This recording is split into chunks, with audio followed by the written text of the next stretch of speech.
Jamaah sekalian, bapak-bapak, ibu-ibu, kaum muslimin, muslimat yang berbahagia dan senantiasa dirahmati oleh Allah Subhanahu wa Ta'ala. Tidak perlu berpanjang-panjang, saya tidak perlu mengulang pembukaan lagi. Di pada kesempatan kali ini saya diminta untuk berbicara secara khusus tentang masalah zakat. Yang tadi problem yang sempat disampaikan oleh Pak Sarjo, saya malu kalau berada di samping beliau. Secara umur beliau jauh lebih tua, tentu karena umurnya lebih panjang, maka sudah banyak amal soleh yang beliau lakukan dibanding saya.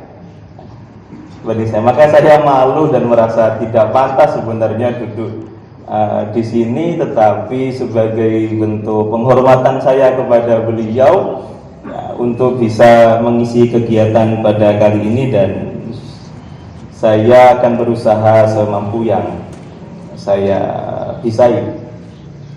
Jamaah sekalian, problem yang disampaikan oleh beliau tadi, ketika orang banyak bertanya tentang masalah zakat, maka yang dicari, kata beliau sekali lagi adalah golek penai, cari enaknya.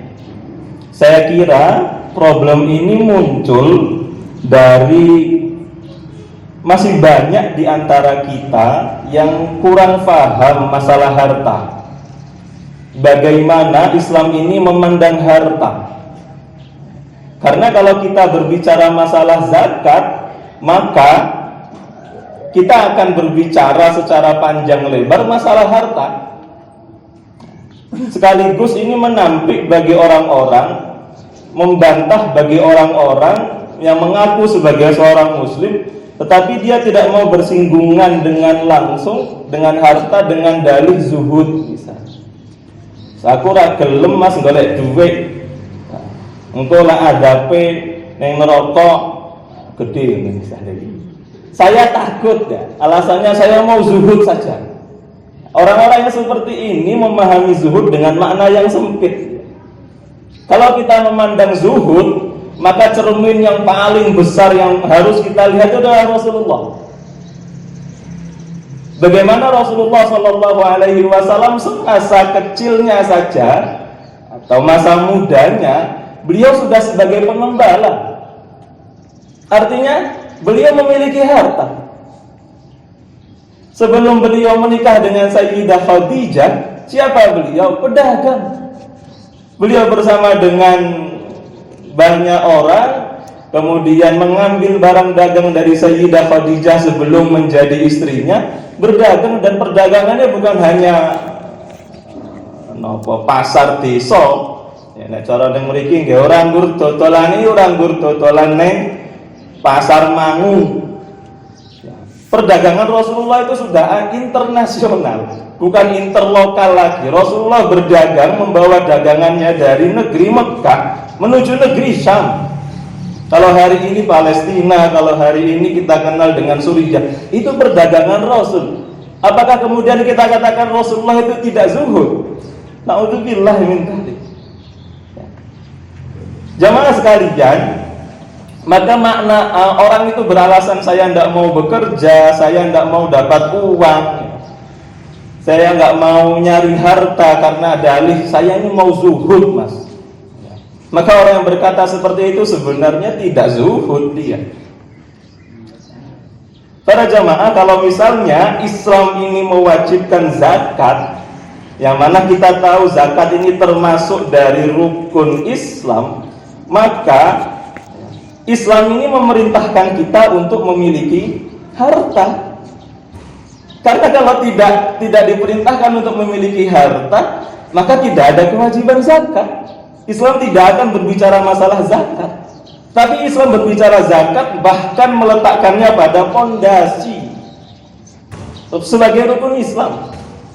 Kalau kita telisik di dalam Al-Quran, ini bagi orang-orang yang tidak mau mencari harta ini, mari kita simak firman dari Allah Subhanahu wa taala di dalam surat Al-Qasas misal saja. Banyak ayat yang semisal dengan ayat ini. Ayat 77 Allah Subhanahu wa taala berfirman, "Wabtaghi fi ma ataqallahu ad-daral akhirah wa la tansa nasibaka minad dunya."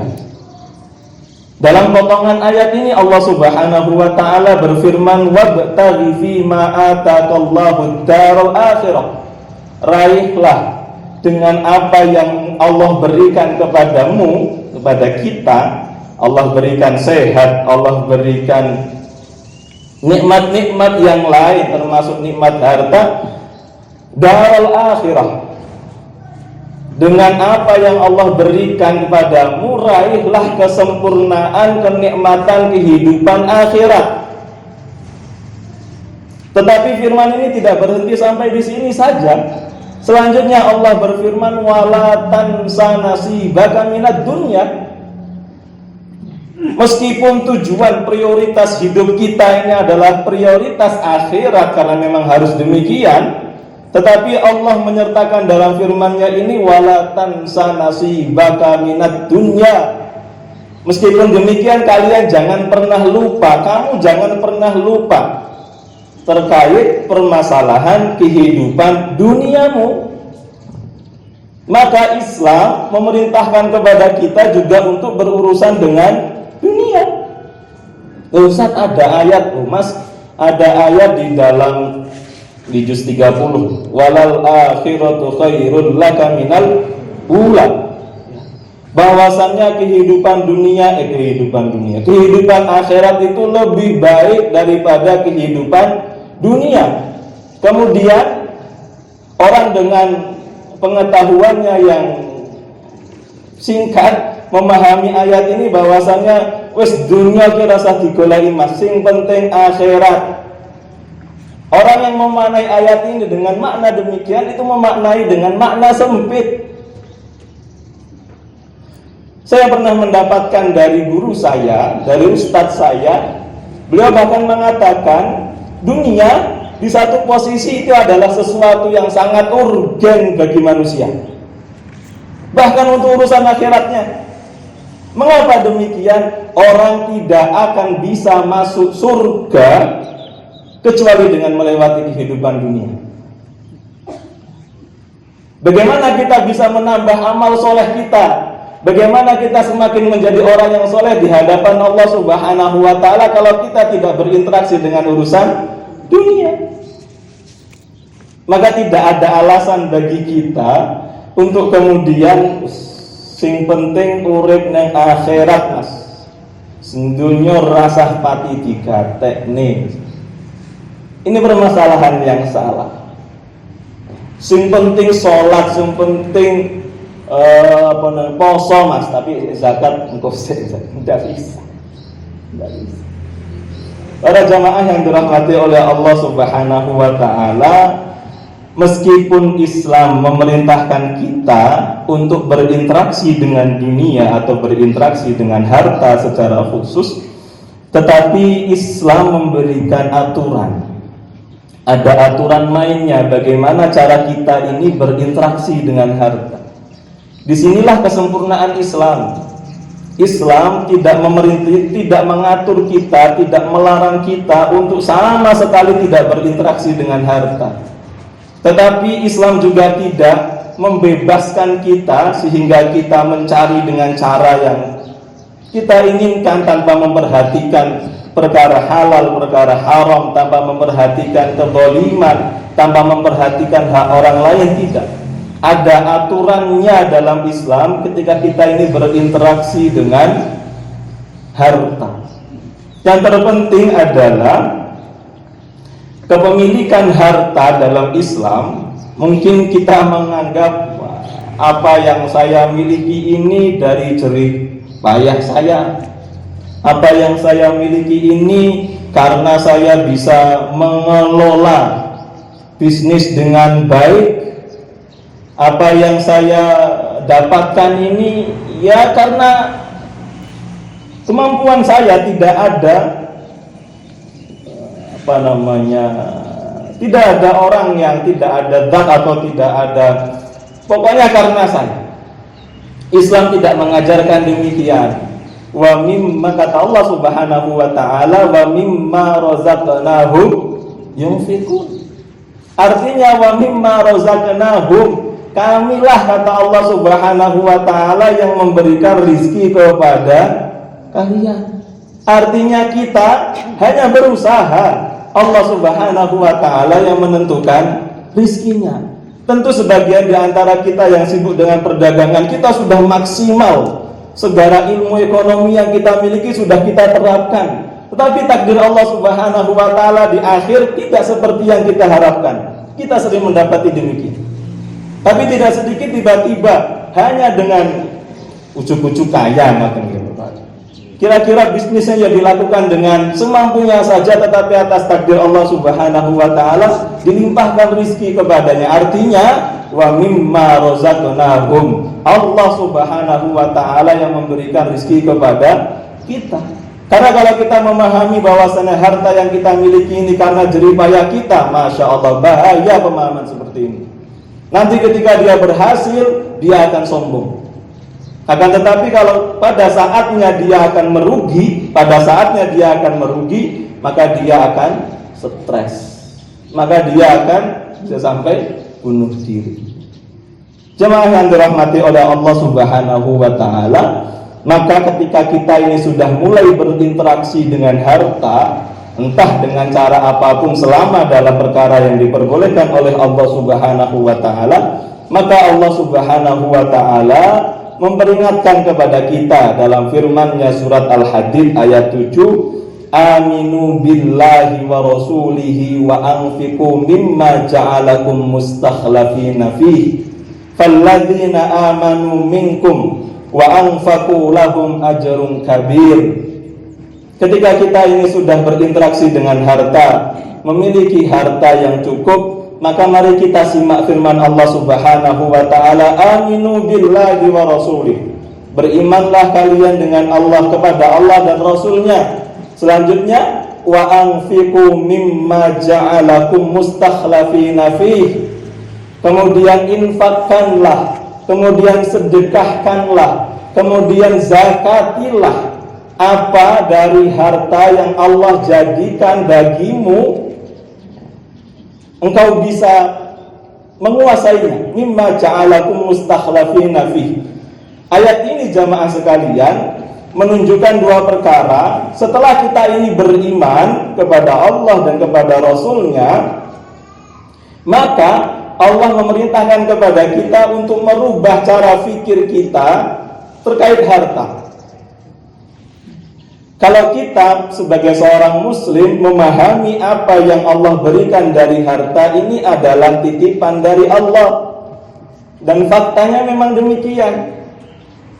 Kalaulah kita ini memang sang pemilik harta, kita tidak bisa berdaya ketika kita ini wafat. Apakah setelah kita ini wafat kita masih memiliki harta kita? Tidak. Ini menunjukkan bahwasannya kepemilikan harta bagi manusia itu sifatnya adalah temporal, waktu saja yang berbicara. Setelah wafat apakah harta itu menjadi milik si mayit? Tidak. Maka kita memahami dalam Islam bahwasannya harta itu hanya titipan dari Allah. Allah lah yang memiliki harta tersebut, Allah titipkan kepada kita. Maka ketika Allah Subhanahu wa taala memerintahkan kepada kita wa anfiqu mimma ja'alakum mustakhlafina fi, pantas dan harus kita lakukan. Karena Allah yang memiliki harta. Setelah kita memiliki harta yang cukup melebihi dari kebutuhan kita, Allah memerintahkan kepada kita untuk mengeluarkan infak, sedekah. Allah yang memerintahkan, Allah yang punya harta. Jemaah yang dirahmati oleh Allah Subhanahu wa taala, maka ketika Allah Subhanahu wa taala memerintahkan kepada kita untuk mengeluarkan zakat, mengeluarkan infak, mengeluarkan sedekah, sebenarnya semua hal tersebut, sedekah dengan berbagai macam wujudnya, itu manfaatnya kembali kepada kita. Allah Subhanahu wa ta'ala secara umum kalau kita berbicara dalam syariat Islam, mewajibkan suatu perkara, mengharamkan perkara lain, itu sebenarnya adalah untuk kebaikan manusia. Karena Allah Subhanahu wa ta'ala tidak pernah membutuhkan sekecil apapun dari makhluknya. Maka ketika Allah Subhanahu wa ta'ala berbicara masalah zakat, maka sebenarnya zakat itu memiliki manfaat kebaikan bagi diri kita sendiri. Semisal mari kita telisik dan mari kita simak apa yang disampaikan oleh Syekh Yusuf Qaradawi dalam kitab zakatnya. Beliau mengatakan zakat itu paling tidak, jika dilihat dari satu sisi, itu memiliki 3 manfaat. Secara pribadi, orang yang mengeluarkan zakat, siapa yang memiliki harta kemudian sudah terpenuhi seluruh syarat-syarat dalam zakat, maka dia punya kewajiban untuk mengeluarkan zakat. Kata Syekh Yusuf Qaradawi, ketika seseorang mengeluarkan zakat, maka pada saat itu pula Allah Subhanahu wa ta'ala berfirman, khudh min amwalihim shadaqatan tutahhiruhum wa tuzakkihim biha wa shalli alaihim. Ayat ini berbicara tentang perintah untuk mengambil zakat, perintah untuk mengambil, menjemput. Maka sebenarnya lembaga zakat itu tidak menanti, karena firmannya adalah khudh, firmannya adalah ambillah, bukan menanti. Harusnya menjemput, bukan menunggu. Bukan hanya menjemput, bahkan menghitungkan. Maka saya nanti tidak akan berbicara banyak masalah menghitung. Sebenarnya menghitung zakat itu bukan tugasnya masyarakat secara umum. Menghitung zakat itu sebenarnya tugasnya lembaga zakat. Harusnya demikian. Karena kalau seluruh masyarakat ini diminta untuk memahami masalah hitung-hitungan zakat, mumet tuh. Harusnya adalah lembaga zakat. Jika mungkin Al-Ikhlas ini memiliki atau menawarkan untuk menyalurkan zakat, harusnya Al-Ikhlas ini harus punya satu lembaga atau yang terdiri dari beberapa orang yang kemudian mengambil, menjemput. Tidak hanya menjemput, menghitungkan. Maka pantas orang yang seperti ini disebut sebagai amil. Ya, nanti kita kalau ada yang mau bertanya, panitia ki amil pora mas, nanti panitia zakat fitri ini ku amil napa mboten. Jemaah yang dirahmati oleh Allah Subhanahu wa ta'ala, kita kembali kepada ayat tadi. Orang kalau berzakat, maka kata Allah Subhanahu wa ta'ala, tutahhiruhum wa tuzakkihim. Harta yang dia keluarkan itu akan menjadikan, membersihkan harta yang dia miliki. Karena Allah Subhanahu wa ta'ala berfirman, wa fi amwalihim haqqul lis-sa'ili wal mahrum. Di dalam harta-harta kalian itu ada hak bagi orang-orang miskin, bagi orang-orang yang tidak memiliki kemampuan. Maka ketika kita mengeluarkan zakat dari harta kita, hakikatnya kita sedang membersihkan harta kita dari hak yang semestinya kita berikan kepada yang berhak. Wa tuzakkihim biha. Selanjutnya adalah mensucikan jiwa.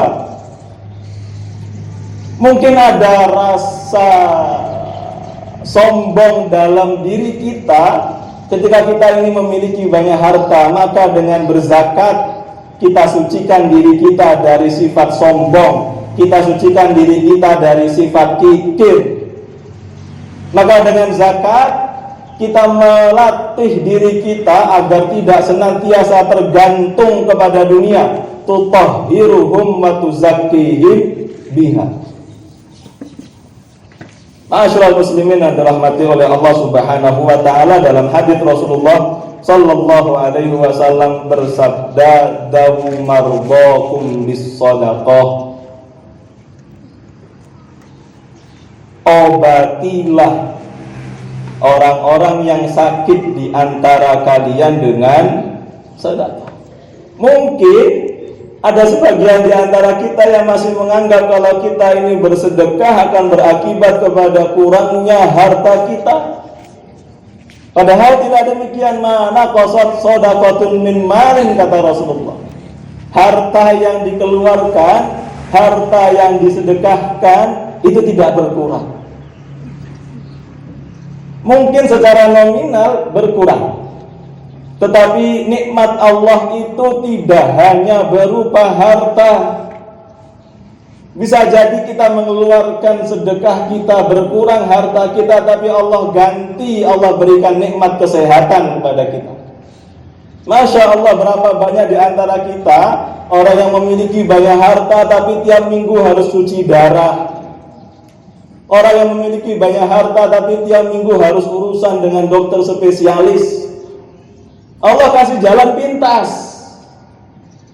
Siapa yang mau bersedekah atau dawu mardakum bisadaqah, artinya orang kalau bersedekah Allah akan berikan kesehatan kepada jiwanya.